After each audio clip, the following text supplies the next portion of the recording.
the first lesson for this unit. We're in Unit 2 now, and we're going to be talking about number sense. So we're going to go into talking about fractions, decimals, talking about percents, ordering different numbers, and trying to take a look at just kind of like all different numbers in general that we're going to encounter this school year. So we're going to start off with our fraction introduction lesson, and for the most part, this should really end up being a review for you. It really shouldn't be anything new for you, but just kind of a good go back over everything so that you know what's going on. So starting off, just what is a fraction? So we're on notes packet, page number 2 through 4. And remember, as you need to, pause the video so that you can actually write down the notes as we go through. You will be uploading your completed notes then to ClassKick, so don't forget about that. So you want to go ahead and start writing these things down and fill in as we go. Notes packet, page 2. So again, this is your number sense note packet. And we're going to start off talking about what is a fraction. So a fraction basically compares part of something to the whole of something. And when we talk about these in terms of math words, vocabulary-wise, the numerator is what we call the top or the part, and the denominator is what we call the bottom or the whole. So in a typical proper fraction, the numerator is going to be smaller than the denominator. So this would be a fraction like you've seen before, 2/3. Nothing too crazy. We always want to make sure that our fractions are reduced, and that is going to be a key factor as we're kind of moving forward here. Improper fractions, when the numerator is larger than the denominator. So improper fractions are going to look like 5/4. Finally, the last type of fraction that we're going to encounter is what we call a mixed number. It's a whole number and a fraction combined. So we're going to do something and see something like 4 1/3.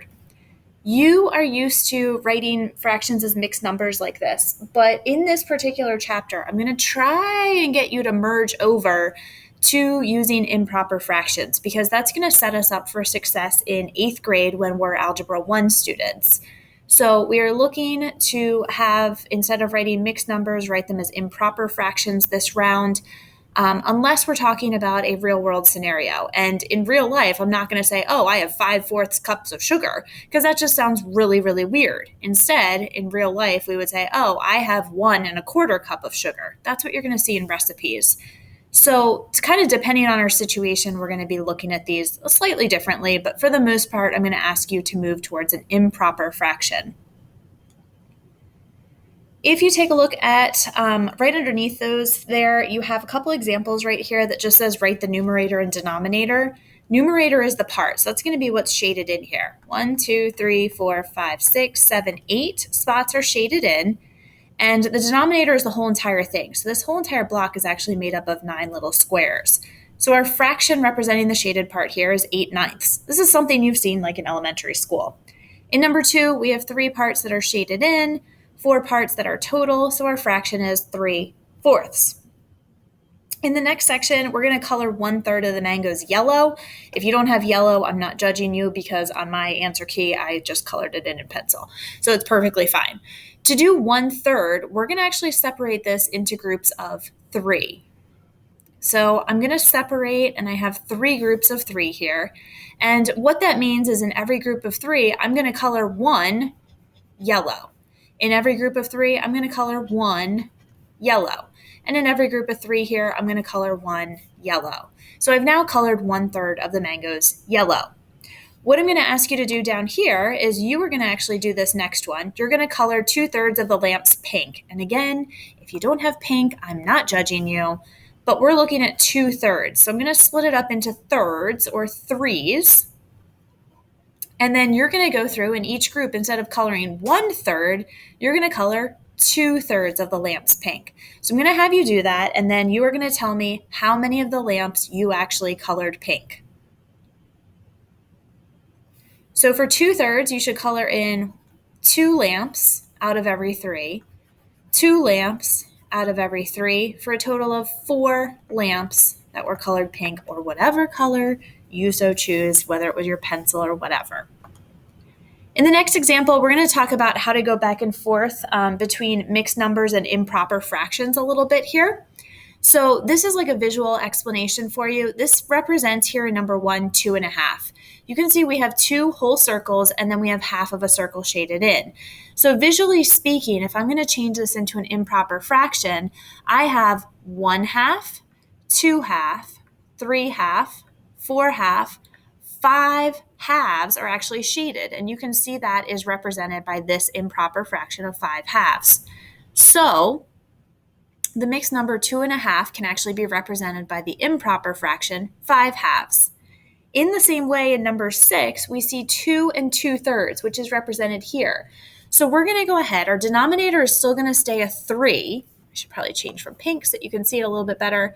Our denominator is going to stay 3, but we have 1, 2, 3, 4, 5, 6, 7, 8 thirds are actually shaded. So 2 2/3 is the same thing as saying 8 thirds. The next part just kind of has us use a little bit of number sense and thinking here. So if we're looking at this number line, we go from 0, 1/9, 2/9, 3/9, 4/9 would come next, 5/9, 6/9, 7/9, 8/9, and then we go up to 1. 1 can also be represented as 9/9 here.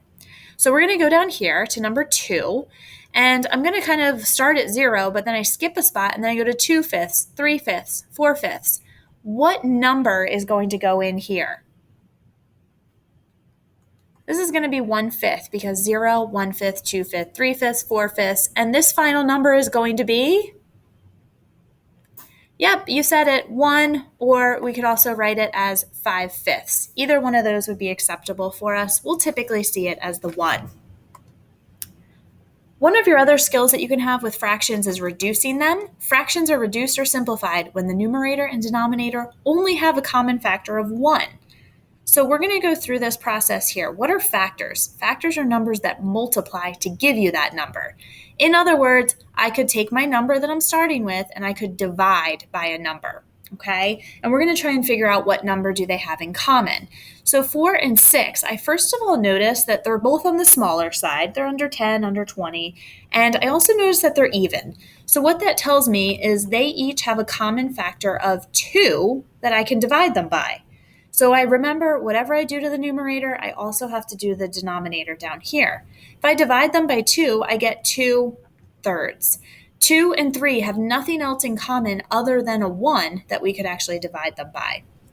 2/4. Again, both even, pretty small. Common factor is going to be 2. And no, you do not have to write this step. I'm just writing it out so that we can actually see it. This will give us 1/2. Go ahead, take a look at 12/15. What would be the biggest common factor that we could divide both of them by? If you said 3, that was correct. So we're going to divide the top by 3, giving us 4, and the denominator by 3, and that's going to give us 5, and this fraction is what we call reduced. Last one here, we have 6/8. I'm going to go ahead and ask you to go ahead and take the full step to simplify or reduce this. So for 6/8, common factor is going to be 2 again, so we're going to reduce and we'll get 3/4. In the next part of your notes for today, we're going to talk about these mixed to improper fractions again, and we're going to kind of just revisit that. We sort of talked about it just a minute ago, but we're going to talk about going back and forth here. So again, we just see this one, 4 and 5, 6. So if you look in this picture, 6 are shaded in, 6 are shaded in, 6 are shaded in, 6 are shaded in, and over here we only have 5 shaded in.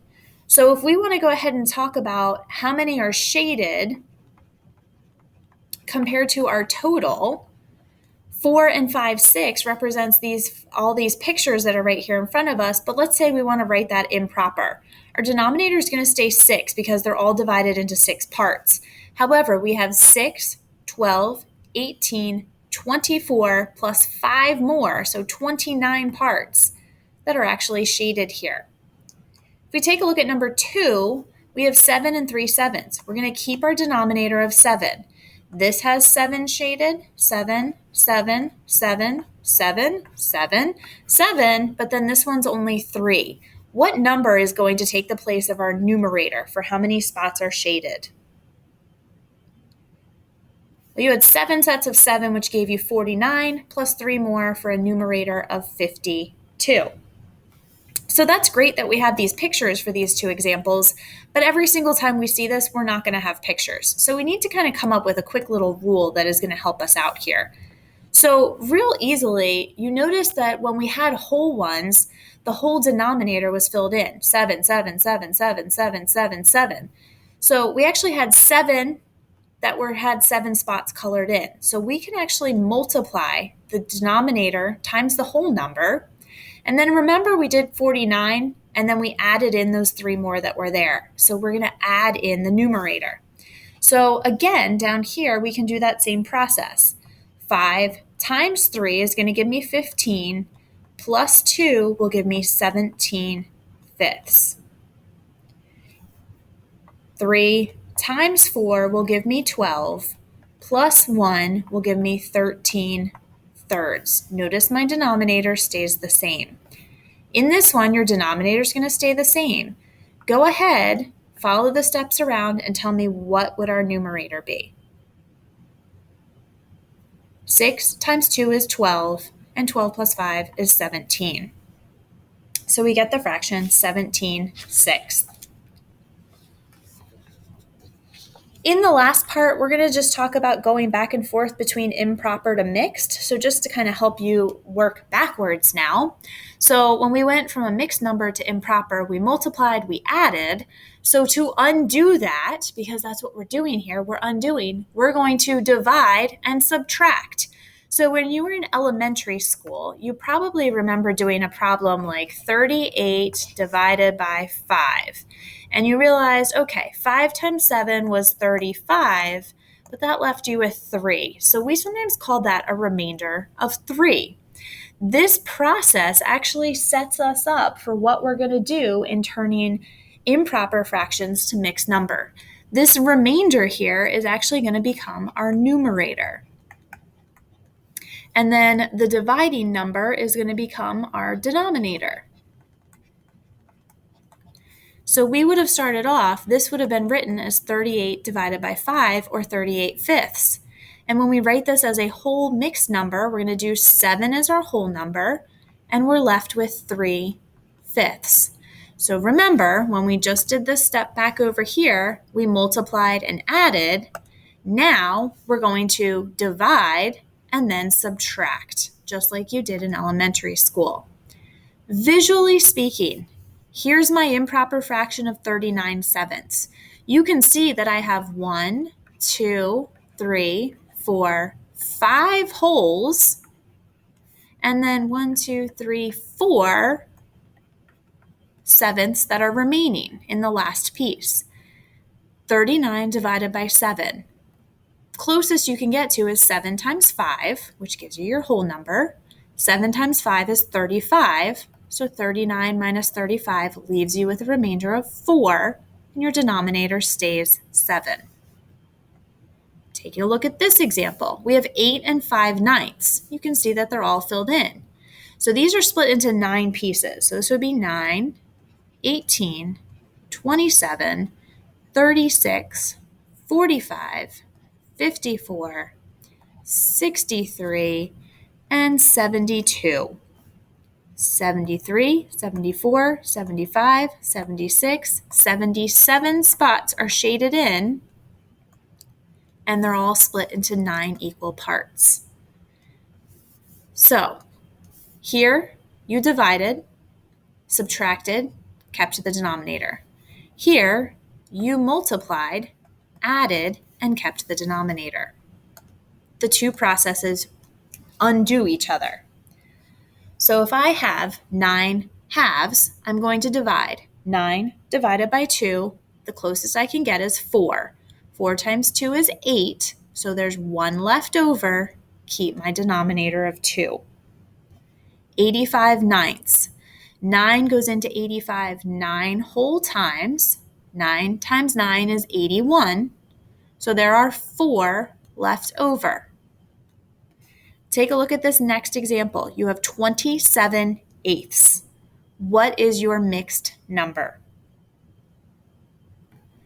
8 goes into 27 3 whole times. 8 times 3 is 24, which leaves you with 3 remaining. Last example on this row I'm going to have you do as well. 19 divided by 3. 3 goes in there 6 whole times. 3 times 6 brings us up to 18. We need one more to make it to 19, and we keep the third.